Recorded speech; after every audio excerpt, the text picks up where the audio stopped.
하나님 나라, 종말론적 하나님 나라를 얘기해요. 서로 물론 연결이 돼 있어요. 그래서 현재적 하나님 나라는 뭘까요? 그러니까 교회를 통해서 꼭 교회 건물이 아니더라고요. 물론 교회 공동체란 물리적인 보이는 교회 속에서 우리가 교제하는데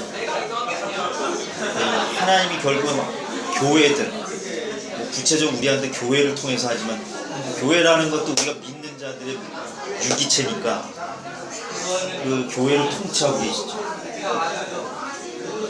우리가 국가가 국민을 통치하듯이 하나님 우리를 통치하고 있다는 개념이 하나님의 나라라는 개념이에요. 그래서 누가복음 9장 27절하고 이것도 제가 복사를 해드릴게요. 종말론적인 하나님 나라는 우리가 그렇게 말하는 나중에 미래에 우리가 예수 그리스도를 재림을 통해서 완성된 하나님 나라. 사실은 성경에서 이제 말세라는 표현을 많이 쓰거든요. 말세라가 마지막 때라는 표현을 쓰는데 이거를 우리가 좀 잘 생각해야 될 게 어른들이 이거 참 세상 말세 하는 그 말세의 의미가 아니에요. 그러니까 하나님의 시간 개념을 자꾸 우리식으로 생각해서 그래.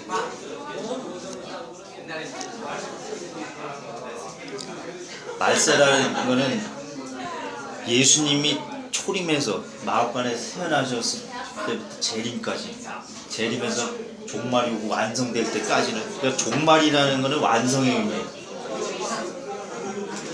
하나님의 뜻의 완성이고 하나님 나라의 완성이죠. 그 시기를 다 말세라고 해요. 이게 왜 그런 얘기를 하냐면 예수님이 오신 것 자체가 마지막 때의 표적이라는 거예요. 오시고 죽으시고 부활하시고 승천하신 그 승천하신 다음에 재림밖에 안 나와요. 그 시기가 아무리 뭐 몇천 년이 돼도 우리 예수님 오실 시기를 알 수는 없지만 하나님 입장에서 뭐냐면 짧은 시간일 뿐이에요. 짧은.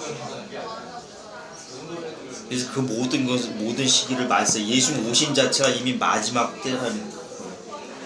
우리 시간에는 굉장히 긴 시간처럼 보이지만 왜 그분이 구원에 대한 완성의 실체잖아요. 실체가 오셨잖아요. 구약 때부터 기다리셨다. 그런 것들 이제 하나님 나라의 중요한 개념이고 성경의 이 두 가지 관점은 굉장히 중요한. 그래서 창세기 두 족보가 있죠. 아벨의 계통과 가인의 계통. 가인이 아벨을 쳐 죽였죠. 그다음 이제 그 아벨의 후예 중에서 이제 에노스가 나오고 거기서 이제 노아가 나오고 족보가 나와요. 창세기 때 족보가 나오는 이유가 있어요. 그거는 두 부류를 나타냈죠. 거기서 썼지만 하나님께 속한 자들과 하나님께 속하지 않는 자들. 다른 말로 하면 하나님의 영광과 이름을 드높이려는 사람 부류들. 아니면 자기 이름을 드높이려는 부류들. 그게 계시록까지 가는 거예요. 인류 역사가 그렇고요. 그래서 족보의 의미가 그렇다.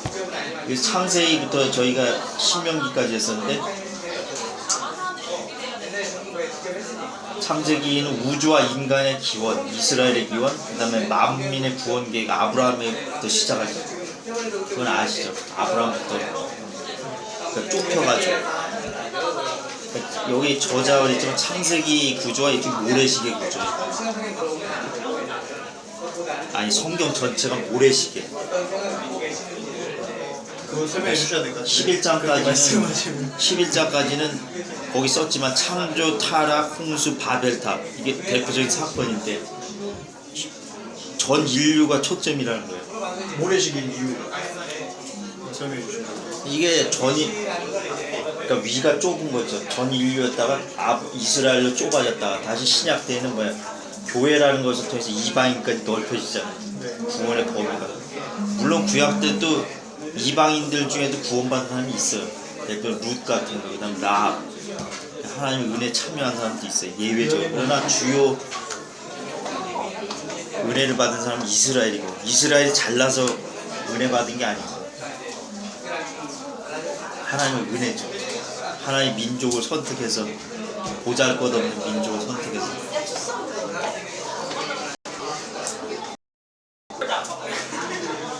이스라엘이 구원받는 건 민족이 잘나서 구원받는 게 아니라 하나님의 은혜 때문에. 구약도 하나님의 은혜로 구원받고요. 신약도 하나님의 은혜로 구원받고, 차이점은 구약은 예수님을 바라보면서 왔고, 신약은 오신 예수님을 이미 깨달은 그 차이죠. 동일하게 예수 믿는 건 똑같다 이 말이에요. 근데 구약은 율법으로 구원받는다고 생각하는 사람이 의외로 많더라고요. 잘못 알고. 구약에서 구원을 받는다는 것은 오실 예수님을 바라보는 걸로 구원을 받는 모든 제도가 그렇게 됐잖아요. 지난번 성막도 그렇고 제사도 모든 규례들이 예수님을 향해서.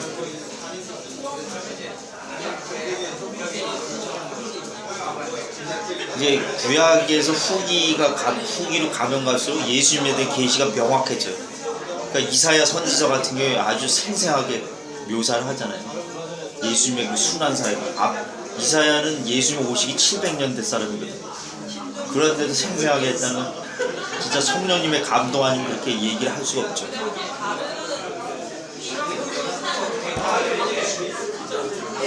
그 대표적으로 53장, 이사야 53장 있잖아요. 그가 찔림은 우리의 허물로 인하고, 우리는 다 양 같아서, 인간의 죄악과 예수님의 십자가 얘기를 묘사하고 있잖아요. 그 앞에도 몇 가지 예언들이 나오고.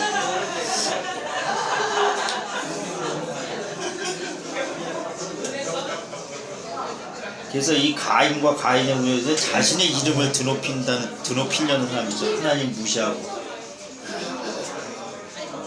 인본주의죠. 그 다음에 그 유명 홍수 시판이 일어난 네피림이라고 들어보셨어요? 셋의 후예와 가인 후예의 외적인 모습에 반해서 서로 섞였다 이 말이에요. 하나님을 따르는 족속과 안 따르는 족속이 서로 이렇게 섞여서 네피림이라는 족속을 만들어요. 이들을 이제 하나님께서 심판을 하셨고, 노아 식구만 남겨두고. 그래서 심판 속에서도 하나님은 은혜를 베푸셨다.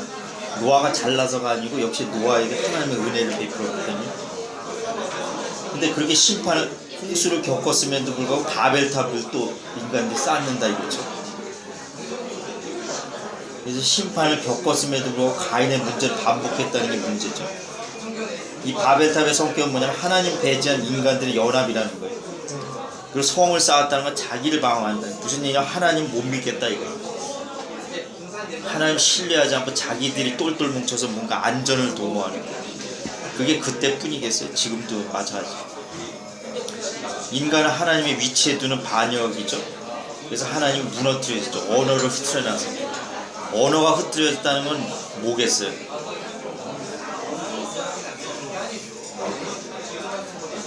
언어가 서로 흩어지면 어떻게 되겠어요? 언어가 서로 달라지고 소통의 문제가 생기겠죠. 소통의 문제가 생기면 관계가 단절되는, 그렇게 해서 서로 흩어지게 하셨다. 그 흩어진 인간관계의 단절, 관계의 단절, 이 비극적인 거죠. 비극적인 이 단절은 어떻게 회복될 수 있냐? 바로 하나님 안에서 회복될 수 있다는 거예요. 그게 오순절 신약에서 사건이 보여주는. 오순절 이전에 그런 연합사건은 없었나요? 뭐 연합사건이 있었겠지. 근데 큰 교회적인 사건은 오순절 사건이에요. 전 세계적. 창세기 12장부터 50장까지 보면 아브라함과의 언약을 이제 맺었죠. 아브라함 통해서 한 민족을 선택을. 그래서 이런 인간들의 모습, 바벨탑의 인간들의 모습과 대조되는 일을 시작하셨다. 그래서 아브라함을 통해서 하나님의 영광을 드러내고 하나님의 이름을 높이려고. 자, 그럼 뭐 아브라함뿐만 아니라 우리도 마찬가지죠. 우리의 삶은 바로 하나님의 영광을 위한 삶이다 이거. 그래서 소요리 문답, 웨스트민스터, 저희 장로교의 헌법과 같은 웨스트민스터 소요리 문답에서는 제일 첫 번째 나오는 말이 뭐예요? 인간의 목적. 인간의 첫째는 목적은 하나님을 영화롭게 하고 그를 영원토록 즐거워하는 것이다. 이것이 인간의 삶의 가장 중요한 목적이에요.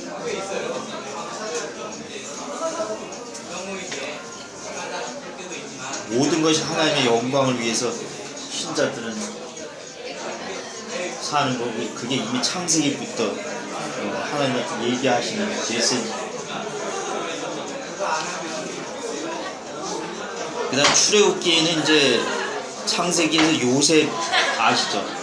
요셉의 식구와 뭐 식솔들이 70인들이 갔는데 거기서 이집트에서 이제 기근을 피해서 이집트로 왔어요. 요셉이 국무총리가 돼가지고 도움을 받아가지고 기근에 이제 도움 받은 야곱의 식구들과 식솔들이 가가지고 이집트로 가서 애국이라고 표현했는데 거기서 번창을 했죠. 그래서 남자만 60만 명이 400여 년이 지나서 근데 정권이 바뀌었어요, 이집트가. 그래서 요셉 때는 좀 괜찮았는데 왕이 출애굽 때는 핍박을 해요. 학대를 해요. 그래서 그 학대에 못 이겨서 이스라엘 백성들이 하나님께 부르짖죠. 그래서 모세를 들어서 이제 출애굽을 시키는 얘기가 출애굽기죠. 근데 그 출애굽의 신학적인 의미는 구원이라는 의미가 있어요. 물리적으로 이스라엘 백성의 구원이지만 신약적으로 영적인 구원을 뜻해요. 그거는 저희 해석이 아니고 성경에 실제로 그렇게 해석을 하고 있어요. 그럼 이스라엘 백성들 구원을 하기 위하고 그래서 가나안 땅으로 가서 뭐해? 가나안 족속들을 심판하려고 하는 거예요. 심판의 목적은 하나님을 대역하는 우상을 숭배하고 그 다음에 사람을 아이들을 제물로 태우는 그런 죄악된 가나안 족속들 심판한다는 의미도 있고 거기에 하나님 나라를 세우겠다 하는 게 출애굽의 목적이에요. 그 다음에 출애굽에서 가장 중요하게 나오는 시내산 언약과 성막이 중요하죠. 그래서 이 언약과 성막의 가장 중요한 것은 하나님과 그의 백성이 하나님이 낮아지셔서 백성들과 관계를 맺었다. 이 성막이 신약적인 의미는 뭘까요? 네. 신학적인 의미, 성막의 신학적인 의미. 네. 자매님한테 여쭤봐요. 자네 알겠지만. 토스. 그러니까 예수 그리스도가 자기 자신을 성전이라고 지칭했고요. 그 다음에 고린도서에 보면 신약성의 고린도서에 보면 또 우리가 하나님의 성전이라고 그랬어요. 다시 말해서 예수 성전의 구약의 성전은 그림자고 신약의 바로 성전이 지칭하는 건 예수 그리스도죠. 그리고 예수 그리스도와 연합된 신자 각각의 신자의 연합체를 성전이라고 해요. 그러니까 교회 건물을 성전이라고 하는 건 굉장히 잘못된 표현이에요. 예. 건물 자체가 혹시 온누리 교회는 교회 건물을 성전이라고 하지 않나요? 그러니까 지금 그게 신학적으로 잘못된 그런 예수님을 모독하는 거예요. 교회 건물을 성전이라고 하면 이건 뭐 칼빈도 비판하고 개혁주의 하시는 신학자들은 얼토당토한 그러면 영어로 했을 때 철치라고 해요. 철치라고 하지 않나요? 그럼 성전이라고 표현할 때는 영어로 할 때는 어떻게 표현해요? 템포. 그 원래 절이라는 뜻도 있는데 템플이라고 그랬는데 템플이라고 아니 표현하면 홀리 템플. 아니 템플이라고 그러니까 교회 건물 자체를 템플이라고 하면 안 된다. 교회가 성전이란 말은 맞아요. 그 중요한 건 그 교회라고 지칭하는 그 교회는 보이는 교회가 아니라 우리 신자들 연합체인 교회를 지칭하는 걸 성전이라고 하면 그건 맞다고. 근데 물리적인 건물 자체를 성전이라고 하면 안 된다고. 그러면 네, 그 물리적인 건물 자체를 성전이라고 하면 무슨 문제가 생기냐? 희생제사를 좀 해야 돼요. 구약을 끌어와서 우리하고 교회 건물에서 구약처럼 저 동물 태우고 그래야 된다. 그 신학적인 모순이 생겨요. 성전의 실제는 예수 그리스도이기 때문에 우리 안에 예수님 성령을 통해서 우리 안에 예수 그리스도께서 거하시잖아요. 중생했습니다.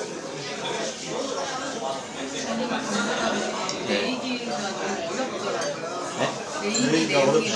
어려운데 네. 이거를 하나하나 다 이렇게 그려가면서 그렇게 스스로 성경을 봐야 되는 건지 아니면 그냥 이렇게 소독하듯이 그냥 듣고 그냥 이렇게 깊게 이해 안 해도 이게 되는 건지 그게 항상 궁금해요.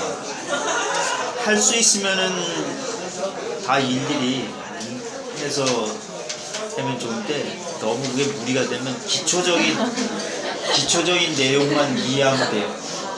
근데 기초적인 내용도 전혀 모른다 그러면 좀 그렇고, 근데 이게 읽는 건 좀 뭐 읽기가 좀 당장 힘들다 그러면 그건 뭐 안 읽어도 되는데, 내용은 기초적인, 그래서 저희 성경판으로하면서 뇌이기에 대해서도 지난번에 기초적인 내용을 했었고, 이것도 출애굽기에 나오는 거지만 사실 뇌이기하고 관련된 성막기, 그 다음에 뭐 정결 규례라든지 이런 것에 대해서 기초적인 의미만 알고 있어도 도움이 되죠. 좀 더 좀 구체적으로 쉽게 이해할 수 있는 자료를 원하시면 뇌이기 어떻게 읽을 것인가, 저희 청년부에서 공부 교재로 썼던 빨간 책이 있어요. 뇌이기 어떻게 읽을 것인가라는 그 책이 있어요. 제가 한번 카톡에서 한번 얘기를 드릴게요. 그게 좀 쉽게 설명이 되는 것 같아요. 그리고 나중에 또 주요 뇌이기에서 나오는 얘기, 제사장 위임식, 그 부분도 내가 설명을 여기다 써놨는데, 그 다음에 절기, 뭐 오순절, 6월절, 7.7절, 그 다음에 제사, 속건제, 속죄제, 그 정도만 알아도, 그래서 성경 저희 할 때는 기본적으로 제가 다 자료가 있어요. 절기와 제사에 대해서 아주 객관적으로 정리를 해서 쓴 거거든요. 그래서 오시면은 좀 도움을 받으실 수 있을 것 같아요. 그 정도만 알아도, 아, 뇌이기 그림이 이런 식으로 가는구나를 아는데 도움이 되고, 그리고 그 속에서 어떤 의미를 찾을 수가 있어요. 다 뜻이 있고.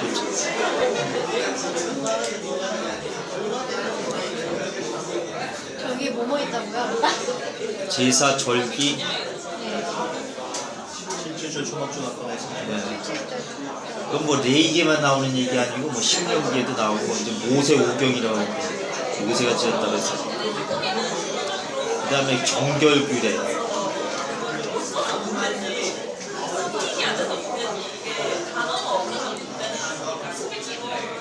그 다음 뭐 성적인 문제, 그런 것들 모든. 근데 거기 나오는 그런 규례들이 우리 현대인의 생활하고 그 구약만 해당된다, 그렇게 해당되는 부분도 있는데, 제사 같은 거 우리 현대인들한테도 해당되는 부분이 있어요. 예를 들어서 사람을 죽였을 때 의도적으로 죽였냐 아니 과실치사냐에 따라서 형벌이 달라져요. 이제 거기서 뭐냐면 굉장히 과학적이라는 게 뭐냐면, 하나님께서 이제 정하신 거지만 성읍에 나이 많은 사람들이 판별해요. 이 사람이 의도적으로 살인했냐, 살인하고 발표했어, 아니 무발적으로 했냐. 무발적으로 했으면 도피성이 있어요. 이스라엘 6군데 도망하기 좋은 곳으로 하루 안에 거기서 피하면 살 수가 있어요. 대제사장이 죽을 때 나올 수가 있어. 하나님께서 살인자한테도 그렇게 긍휼을 베푸시는. 근데 의도적으로 살해했다는 게 판명된다 그러면 뭐냐면, 친족이 이제 유족들이 그를 돌로 쳐 죽이든지 합법적으로 죽일 수가 있어. 그러니까 현대도 마찬가지야. 의도적으로 뭐 어떤 형을 받는 건 좀 다르지만, 의도적으로 살인을 했느냐 무발적으로 살인했느냐에 따라서 달라지잖아요. 그 율법이라고 해서 이스라엘만의 어떤 법이라고 생각하면 안 돼. 그 원리는 우리가 왜냐 그 속에 하나님의 정신이 들어있으니까. 그 율법이라는 게 딱딱한 것만 있는 게 아니고, 굉장히 뭐냐면 하나님의 어떤 인자하심 많이 드러나요. 어려운 사람들, 과부라든 고아를 돌봐야 된다.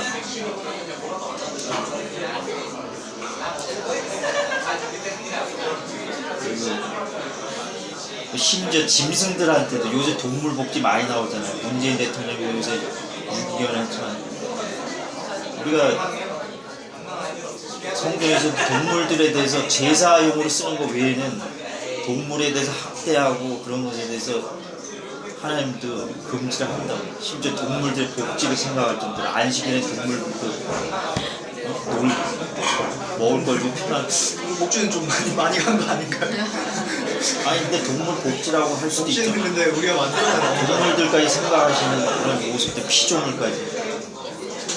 근데 제가 보기엔 동물들을 학대하는 거는 진짜 식용 빼고 동물들 학대하는 것은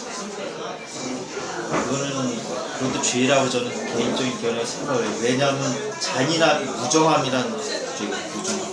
근데 구약에서는 예. 동물을 지켜지는 때 근데 그러니까 이제 제사 용도에 국한해서 그건 이제 죄에 대한 그 제사가 신약적으로 뭘 뜻할 것 같아요.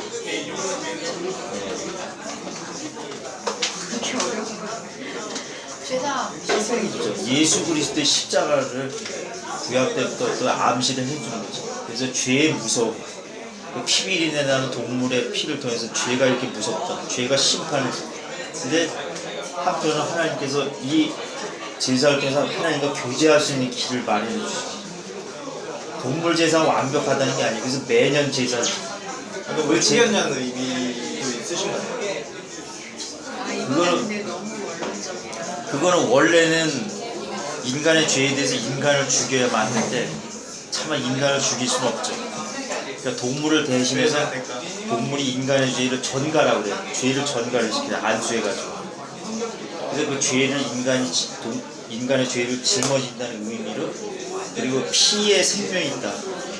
이 죄의 문제는 생명의 문제이기 때문에 생명으로 죄를 속해야 된다고 생각할 때 피라는 게 반드시 필요하고 그게 유일한 대안이고, 그러나 동물 제사 자체가 죄를 사하는 건 아니고 그 동물 제사 자체 때문이 아니라 동물 제사를 통해서 이스라엘 백성들이 메시아, 예수 그리스도의 앞으로 오실 메시아의 완전한 제사, 완전한 속죄를 바라보고 하기 때문에 하나님께서 그 효력을 인정을 하십니다. 근데 깔끔한 질문이긴 한데 예. 저는 이제 하나님을 신뢰하고 예. 성경에 대해서 믿지만 하나님이 성경에서 사람을 너무 하나님이 택하지 않은 예. 인간을 너무 그냥 쉽게 죽인다는 생각이 많이 들어요. 제가 이번 주에 큐티하면서 그러니까 이게 결국 생각하고 싶지 않지만 왜 이렇게 죽이시지 싶게 왜 이게 계속 맴돌더라고요. 근데 제가 저번에도 얘기했지만 하나님이 이방인들을 무조건 죽이라고 하시진 않았어요. 이방인들하고 이스라엘 백성들이 예수 광야에서 갈 때도 그 주변에 이방 족속들이 있었는데 이방 족속들을 가만히 내버렸다고. 그 사람들이 시비를 걸어서 전쟁을 할 수 없이 한 거지. 그리고 이집트하고도 잘 지내다 그런 얘기가 있어요. 왜냐하면 이집트는 어쨌든 이스라엘 백성이 다 키워준 민족이니까. 근데 무조건 하나님이 잔인하게 이방 민족이 다 때려 부시라 그렇게 말씀하시지 않아요. 네. 하나님을 잘 따르다 보면 이제 제가 봤을 때는 죽일 것까지는 아닌 것 같은데 그러니까 뭐 예를 들어서 어린아이까지 죽이라 뭐 그런 거, 심지어 짐승까지 소유. 짐승이야 제사에 사용되기도 했고 그런 부분이 하나님은 사랑이고 또 이스라엘 백성을 이렇게 인도하시는 과정을 보여야 되게 인내하시고 그런 것들에 은혜가 되지만 또 반면에 택함받지 못한 그런 사람들이 그러니까 너무 그냥 태어났다 그냥 이렇게 쉽게 가는 게 아닌가라는. 그 부분은 뭐 예정하고도 관련돼 있지만 이제 하나님께서 이방 민족들을 쓰르라고 할 때는 하나님의 백성들의 이스라엘 백성들의 신앙적 정체성을 위협할 위험성이 있을 때 그 위험 요인은 그건 어떤 전도를 해야 될 차원이 아니고요. 문화 자체가 하나님 백성들 정체성을 특히 가나안 민족들 문화 자체를 위협하고 오히려 그 하나님 중심적인 문화들 우상 문화가 되죠. 그래서 결국 이스라엘 역사 뒤에 보면 우상화가 됐잖아요. 그래서 하나님의 징계를 받았잖아요. 그런 위험성을 감지를 하셨기 때문에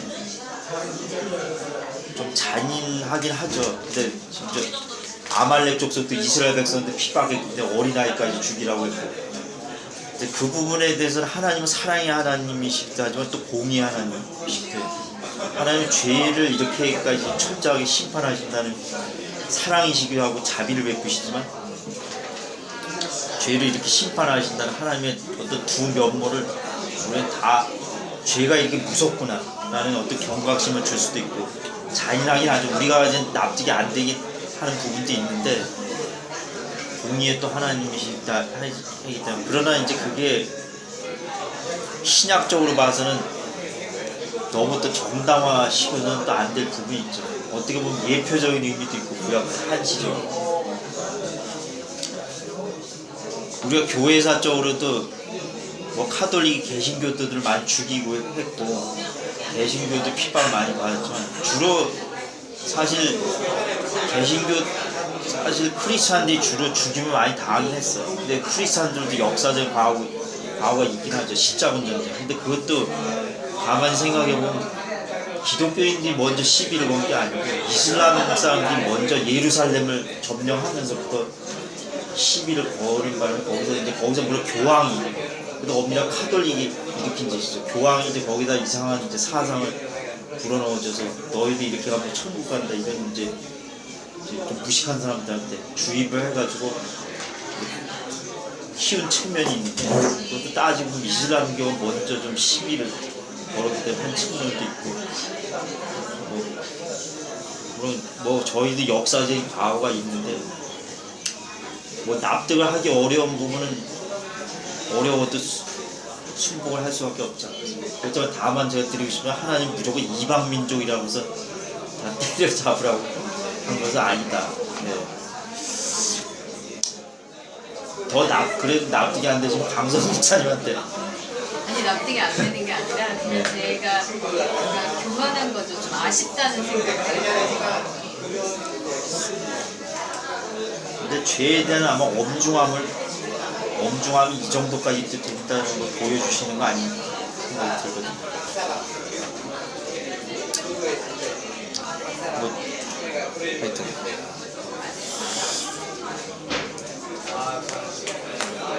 자, 그 다음에 이제 레이기가 뭐냐면 제사라는 것이 아까도 말씀드린 그 피를 통해서 언약의 피라는 건 결국 궁극적으로 예수 그리스도의 피죠. 속죄. 그 제사를 통해서 하나님께서 관계를 맺기를 원하시는 죄인된 인간들하고 그런 관계를 허락하신 거죠. 자기를 낮추신 거죠. 예수님이 결국 성막이라는 건 자기를 낮추셔서 죽기까지 복종하신 예수님의 모형이라고 할 수 있어요. 그림자가.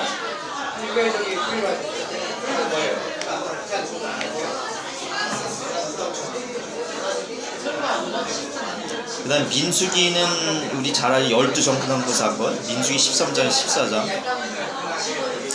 1세대가 가나안 진입을 실패하죠. 10정탐꾼의 그래서 하나하나씩 죽어가요. 그 다음 20세 이상의 2세대들이 이제 요단강을 건너서, 이스라엘 백성들이 가나안을 건널 때는 오른쪽에서 이렇게 가요. 오른쪽에서 요단강을 건너거든요.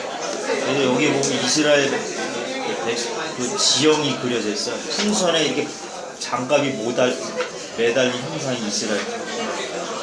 실 같은 형상이 뭐냐면 요단강이에요.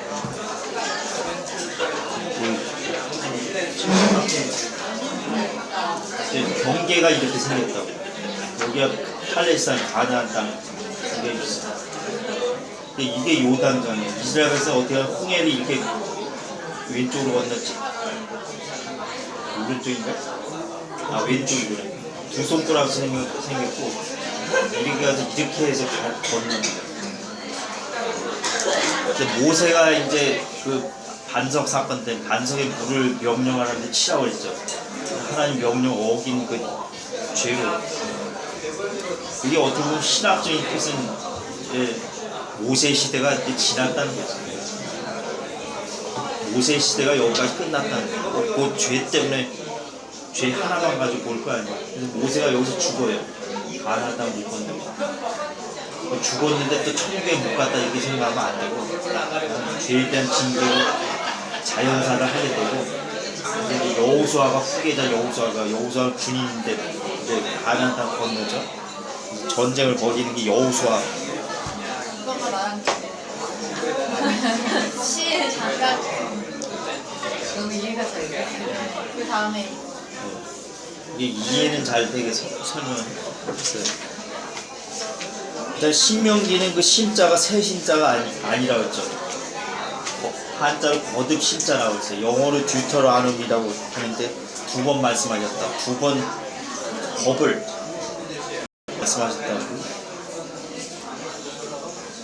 누구한테? 2세대들한테 1세대들한테 했던 말씀을 그 언약을 재확인시키는 거예요. 근데 1세대들 죽었기 때문에. 그래서 모세의 고별 설교라고 했었죠. 요단강 건너기 전에